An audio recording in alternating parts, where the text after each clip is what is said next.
Okay, good morning. Good morning. Good morning. What a wonderful event that our team has put together, our teams from NMSU and NMDA. Let's stand up, teams. Let's give you guys a round of applause. Yeah.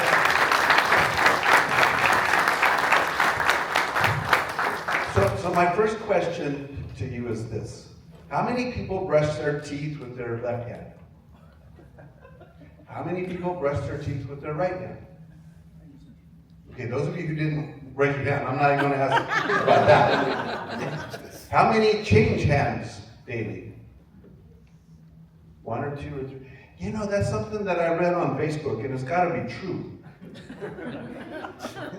Maybe even on the TikTok and the Instagram and the tweeters. That if you change hands every day, you have a less propensity to catch Alzheimer's down the road. Oh. Did anybody heard that? No. Yeah, well, it's got to be true. It's on those 4 social media things. But you think about that. Now, what the hell does this have to do with soil? I don't know. But I'm going to try to make a point. Change. Change is one of those things. Here's the other part of that is, I think I changed my hands every day, but sometimes I can't remember what I did yesterday. So, maybe I already have them. That's it. I don't know. But change is one of those critical things in our life that really is hard to do. We all have a routine, right? Mm-hmm. What was our routine in the 30s in farming? Plow deep, plow often, and then plow deeper. And what happened? We had a dust bowl. And then what happened? We had 4 dust bowls. Yeah, and we created the conservation programs in the United States, right? We had to change. We had to make some changes. We had to learn to adapt, and it was hard. The other day I was having a conversation with a farmer, and he was talking about his smart aleck kid that came home from college, wanted to change things on the farm.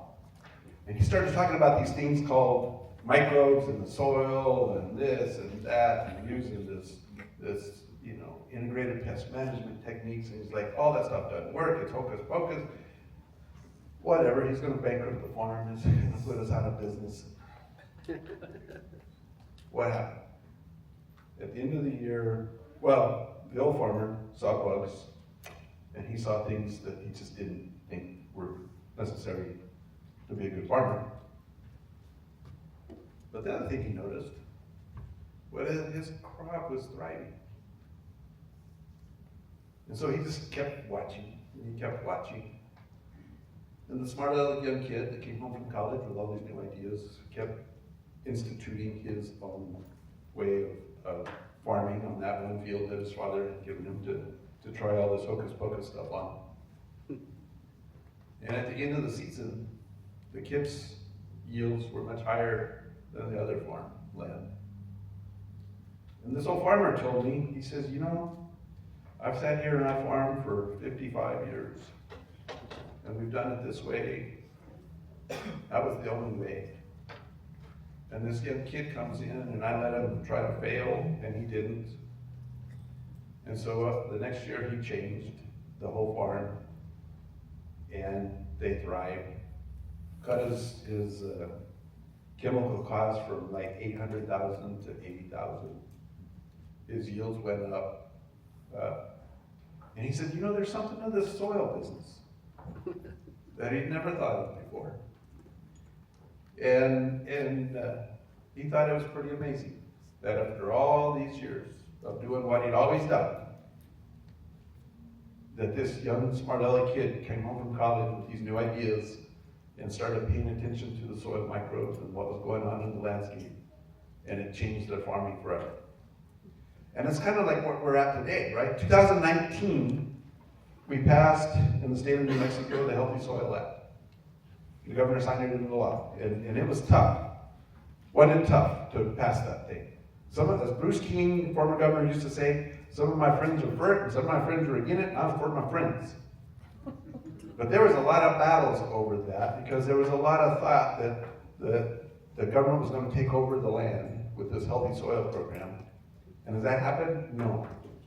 What has happened is now we have the several good programs, including this one, and the research going on at MSU and other places, because of the resources that came about. We've got hundreds of demonstration projects that Dean and Katie have done an amazing job dispersing across the state. You all have done an amazing job in getting what I call boots on the ground experience because of that program.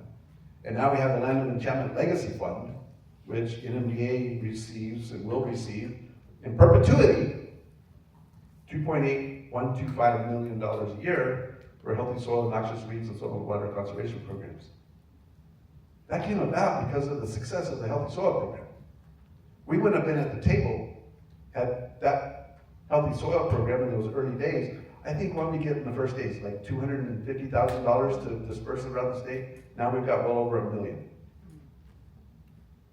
And it's because of the demand of the programs, but not only the demand, you can have demand for everything. But if it's not good, then it's a failure.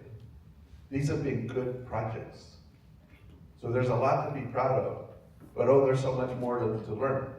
And so we've got to continue to learn. We've got to continue to do the research. We've got to continue to do those on-farm demonstrations that we can share with others.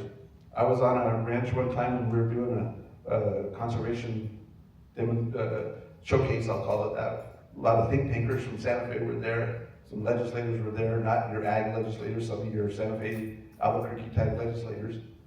And as we're walking around this ranch and we're going from site to site to site, Peter Word, who is a key influential legislator in Santa Fe, makes a comment, and he says, I now finally see the societal benefit of the programs we're investing in. That's what it takes, and that's what you're doing. We've got to continue to produce more food. These programs will lead the way in helping us produce that food, not only on the farm, but on the ranch. I'm glad you're hearing from two keynoters today, a farmer and a rancher, talking about on-the-ground projects and programs, because it's really where it's at. And then I know you're going to hear from scientists today too. We need that research to continue, because we don't know everything there is to know about the little microbes that are messing up our soil, according to the old farmer, who now sees a different light.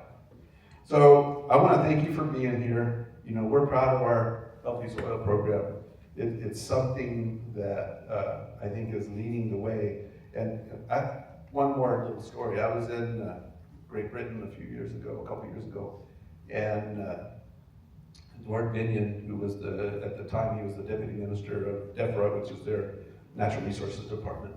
Anyway, he invited me to come over. He visited New Mexico because he heard about some of our programs, Healthy Soil and other things, and he's very interested in that conservation activity.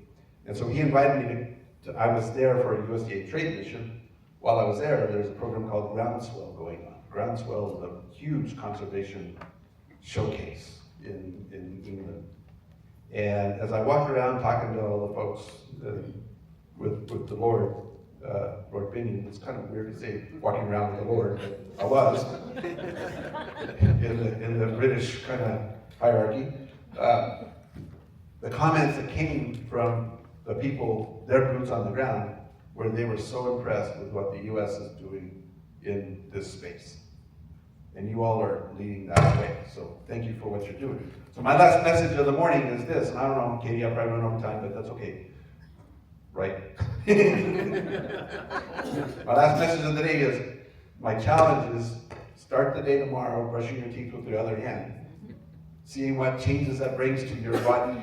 It really screws you up, I can tell you. Because you got to start thinking about, did I get the top, and did I get the bottom, did I get the left, did I get the right, did I get, inside and outside and all that kind of stuff. It breaks you from that routine.